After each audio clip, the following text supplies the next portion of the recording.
Hi, this is Mitchell Levy, and welcome to Thought Leader Life, episode number 90. The month that we're having this month is going to be spectacular. We have as a co-host Peter Winick. Peter is the founder and CEO of Thought Leadership Leverage, and what better company and what better person to have as a co-host for the month than Peter Winick. Peter, thanks for joining us. Oh, thanks for having me, and I'm looking forward to a fun month. So let's start with a question I asked all through 2014 and got a lot of different responses. And I'm going to ask the question because you and I have slightly different definitions. What does thought leadership mean to you? Yeah, that's a great question. So I'll answer it by answering what I think it's not to some degree. So there's really only two parts to that question, really. One is thought. So is it thoughtful?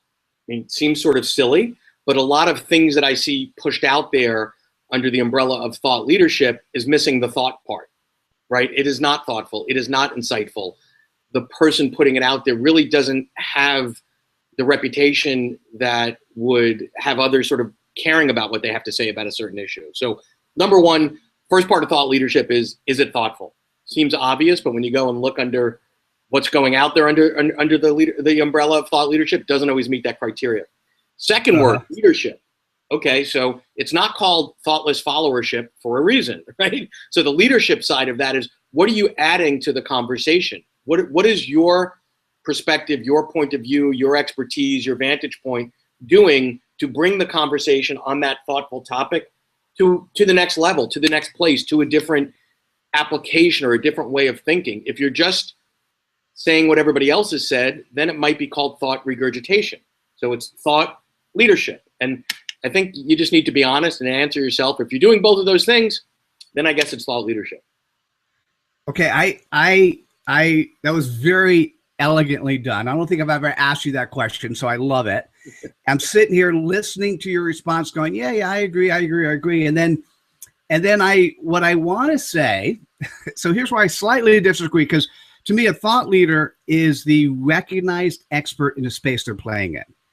Yeah. Right. So there we're about the same. The only difference is, I think, on the thought regurgitation, and maybe we could come up with a better name for that, I think 80% of the content that thought leaders should be shared should be somebody else's. And so that might be where we I wouldn't disagree with that, Mitch. What I would say is, it's, if you're a thought leader on communication, right? I don't only want to hear what you have to say about communication. I want you to be curating content that you think is really valuable in your area and adding to that, or giving your opinion, or agreeing or disagreeing. So I think actually we're both saying the same thing. Hey, I was thinking we were going to have some controversy here, but we're both spot on that same topic, because it's the important part of what both you and I are saying. And once again, we got to come up with a different word than thought regurgitation. But the important part is that when you're in a space and you're a recognized expert in a space, guess what? You have peers, and your peers have a valuable opinion. And that opinion needs to be shared by you. And you could say, I agree or disagree with my peer's opinion, but here's what they're saying. And by the way, in this particular situation, this other thought leader's opinion is probably more relevant to you, whoever you're talking with, than somebody else, because what we care about, part of being a thought leader, you got to be authentic and transparent and trustworthy. And you can't do that if you say you're the only one who has an opinion on a topic. Yeah, no, and I think there's nothing wrong with sort of the proverbial standing on the shoulders of giants. And great thought leaders are always talking about, and I learned so-and-so from this expert, and I learned so-and-so from this, and I've added that, or I've combined these two concepts in a little bit of a different way. But, there's nothing new under the sun. It's very, very rare that there's content that's never been released before in any way, shape, or form, right? So you have to say, well, what is the body of work what's the origination? What's the root of this? And how has it evolved over time, right? So when Dale Carnegie wrote his great books, we didn't have social media. So it wasn't that he was ignorant, it just didn't exist. So now you add sort of more people in that sort of relationship space, and they're adding, how do you deepen relationships with social media? So that's sort of building on the same core concept as an example. So if we would give a dollar bill to your to the guest or co-host or whoever's with for lining up, or in this case, maybe even the host, for lining up the right statement. So use Dale Carnegie. We just published last night on the Aha Amplifier. We took one of Dale Carnegie's recent books, and now we have 140 Twitter-sized quotes on the Aha Amplifier, all with Dale Carnegie behind it. And of course, we don't have a Twitter handle for him because, you know, Twitter wasn't around. And it's funny that, I mean, I didn't even know that I just set you up nicely there. But the point is, what I would imagine, and I haven't seen those quotes, is those are the core principles that Dale Carnegie said, whatever it is, 60, 80 years ago, that are still valid today, right? And now we could share those on social or look at that and say, wait, he said this principle. How do I apply that through LinkedIn versus us only having lunch or being in the Chamber of Commerce? Because in the world he wrote, the only way you really interacted with people is face-to-face, right? He wouldn't have, there wouldn't have been a Dale Carnegie point of view on a Google Hangout like we're having today. I know, it's great. So anyway, hey, thanks for the setup. And by the way, I actually just like the word curation. So I think that's the thing is if you are a fan of Dale Carnegie, you can curate content very easily now by going to the Aha Amplifier. Let's talk about your business. For those that haven't been exposed to you yet, what does Thought Leadership Leverage do? I mean, I've watched you. I've seen the types of things you do. I think you're spectacular. But why don't you tell the audience, what is it that you do? Well, I don't want to disagree with your point that I'm spectacular. I don't want to do that. Well, you could if you want, but so let me answer that by saying who. I'll answer the what with the who first. So the who of the who that we work for is really important. It's really, really narrow. We only work with authors, thought leaders, and speakers that have content that has a business application. That business application might be obvious or not so obvious. So that's sort of the world of everything we do is about those people. And by having to make that decision to serve those people, by default, we have made a conscious decision not to serve the other 99.9% of the world. So there's lots of things we don't know anything about, we don't do, nor do we even attempt to do. We do one thing, we do it really well, and we work really hard at it. So that's sort of the who we work with. The what we do, in a nutshell, is enabling people that create content. So we could call them authors, we can call them speakers, we can call them facilitators, we can call them a lot of different things, and helping them take what is typically a practice, and in my definition, a practice is what a doctor or an attorney has, right? You've got to be in the same room as your content for dollars to change hands, and leverage it. How do you leverage your ideas, your processes, your models, your thoughts into as many mediums and modalities as is logical based on what your target market will consume? So in our case, the target market is typically B2B. So we're taking our clients into large enterprises, and we are helping them turn a speech, consulting work, keynote, a book, whatever, into things like assessment tools, into video-based training, into licensed content, into lots and lots and lots of different things, and start to really think about what they've got as a business. Because a lot of folks that get into this are amazing folks. They're brilliant, they're creative, and then they sort of just got here, and they never really evaluated through the disciplined lens and with the rigor that a business leader needs to have to grow and thrive in today's world. So that's our world. Yeah. So what was really interesting, we were discussing ahead of time, how do you present what it is we're going to cover during the month? But what's really interesting in you saying who you are, that's what we're going to be talking about this month. We're going to be talking to the experts, both friends and peers that you work with to do that. Why don't you talk a little bit about some of the guests you're going to bring on? Yeah, so we're going to have fun. We're going to bring on an expert in independent and alternative publishing, because the publishing world used to mean, 5 places based in New York. It no longer does. And I argue all the time that it to some degree, calling the publishing industry an industry is a misnomer, because an industry by definition is something that is supporting itself with the cash flow that it generates. So I would think publishing in most cases today, not so much an industry, but what's going on in the publishing world. So we've got some folks that have a really deep expertise in that particular space, because publishing is important as a thought leader, but it doesn't necessarily mean you've got to push a book out every year or two. And it doesn't mean that you can't do that book on your own, and you're a publisher, but you know some of these things as well, right? Other folks we're going to talk to are an attorney or two, sorry, but it's important, on intellectual property and licensing. And everybody just left the room. I heard the whoosh when I said attorney. But given that the content business, actually, they jumped out of their cars when they were listening to the podcast. Yeah. Hopefully, they were driverless cars, right?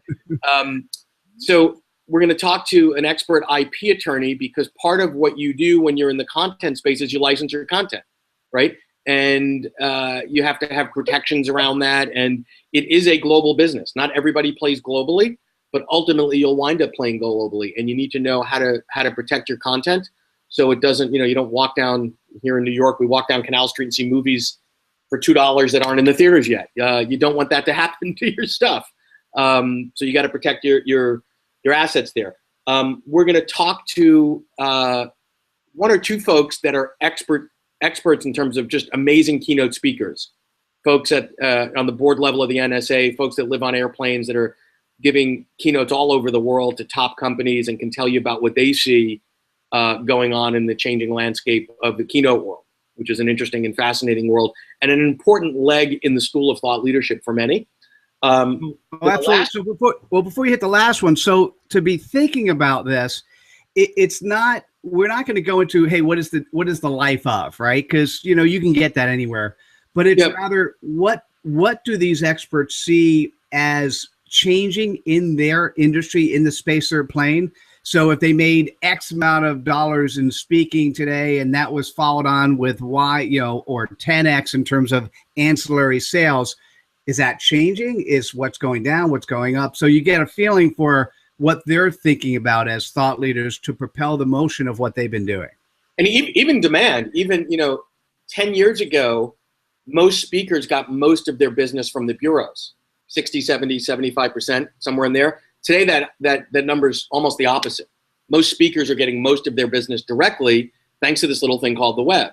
And not every speaker has transformed their business to meet that change in need. And they're heavily dependent on the bureaus. And they need to do some basic web things and branding things and positioning things to make themselves user-friendly to the buyer of a speech, which is different than someone buying other content. So yeah, we'll have an interesting conversation there, because that business has changed a lot over the last 8 or 10 years.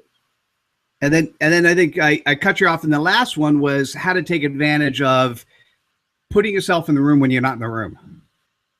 Yeah, so the last one is really twofold. It's going to be an expert that's a former chief learning officer. So I would say this is from the buyer side, right? So if I'm the chief learning officer at a Fortune 500, what do I want from you as the thought leader when you're talking to me about how to scale your concept, your content, your models throughout either all of my organization or a piece of it? What am I looking for from you? Because that's a very different buyer expectation set than the meeting planner buying you to come in and paying you 30 grand to do an hour and a half in front of their sales team in January in Las Vegas. Very different needs, very different select criteria, et cetera. So I think it's important for thought leaders to hear sort of from what different buyers want and expect from them, just from a learning perspective. I mean, this is all about learning this one. Yeah, and I think I heard you say this, which makes a lot of sense, is the buying organization is not looking for a head on a stick. They want something scalable. Exactly. And, it's almost the opposite. In many instances, there are things that make someone really successful as a speaker that don't apply on the enterprise side. No, makes sense. And so what's happening now where the speaker bureaus go away, the speaker bureaus are basically what they're doing is they're just putting up a list of people and hoping that companies still go there because they get to see an array of speakers versus going direct. Going direct is always, nowadays with the internet, going direct, as you know, all customers in B2B and B2C, let's say all, I've heard numbers in the B2B space growing now up to 90% in many places. Well, do all their research before they actually approach somebody. So that obviously has to be true in the speaking space as well. And so the interesting part is when that's happening and companies are now looking for scalable speakers, how do you do that? Right. And so we're going to be covering these topics this month, and I'm really excited. Peter, is there anything else? Is there a question I didn't ask? And this has been a short 15 minutes, but what else do you want to say in terms of what we'll cover or what we'll do or what people should be thinking about?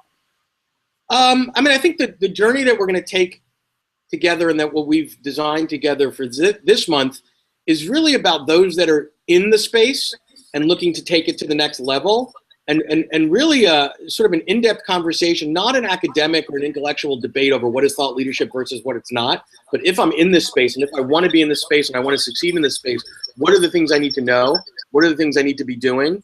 And where am I being able to evaluate where you are and your current skill sets and where you want to go and what that gap is and how you're going to get there.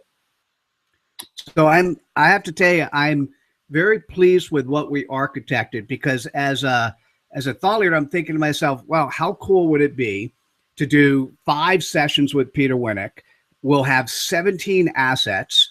We will end up with an Aha book that at some point in time, if we want to turn into a physical book and make that a calling card for thought leaders we meet, we give them this calling card and we go, hey, these are a set of aha moments, 140 of them that you could use and be thinking about to transform yourself from wherever position you are on thought leadership today to a couple of notches higher. Yeah, and I think I would add to that, Mitch, that we're eating our own dog food. One of the things I preach to all my clients is you've got to repurpose what you have. And what happens is you say to most thought leaders, I'm going to free up 2 weeks of your time and the money's going to be the same and whatever. What are you going to do? Most of them are going to create more stuff, not create more business. And this Vehicles is a perfect example of how do you repurpose content. We're having a conversation here. It's simultaneously be turning into tweets and books and all these other assets that can be used to generate business moving forward. And so anything that I do, I've got to believe in. I've got to eat my own dog food. And I love that we're doing that together over the next couple of weeks. I do too. But I want to know if anyone out there has ever seen a survey of the receptivity when people say, I eat my own dog food versus when people say, I drink my own champagne. And it'd be interesting to figure out which ones we should be how about we take that on as a question we ask all our guys, because it'd be interesting to see what we do at the end. I recently heard the drink my own champagne. I go, man, I feel much more comfortable with that. I think that'll offend less people. Well, so 2 lessons I learned is, ixnay on the regurgitation, and champagne is more palatable than dog food. I hear you. Hey, we all need an aha moment. You got 2 of them. Awesome. Hey, Peter, how do people reach out to you?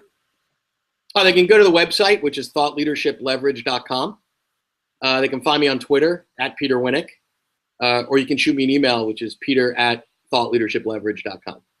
Beautiful. Thanks. And for me, typically you just Google Mitchell Levy and you'll see me at a bunch of places. My Twitter handle is @happyabout. Feel free to connect to me on Facebook or LinkedIn, and I'm happy to respond and make sure that we get to touch and help, and I can point you in the right direction. And I'm very excited to have Peter Winick for the month. We're going to have a lot of exciting guests. It's going to be extremely helpful for those that are already in the space and want to elevate their game. Peter, thanks for agreeing to join me. We'll see you at the next episode of Thought Leader Live. Take care, everybody. Bye now.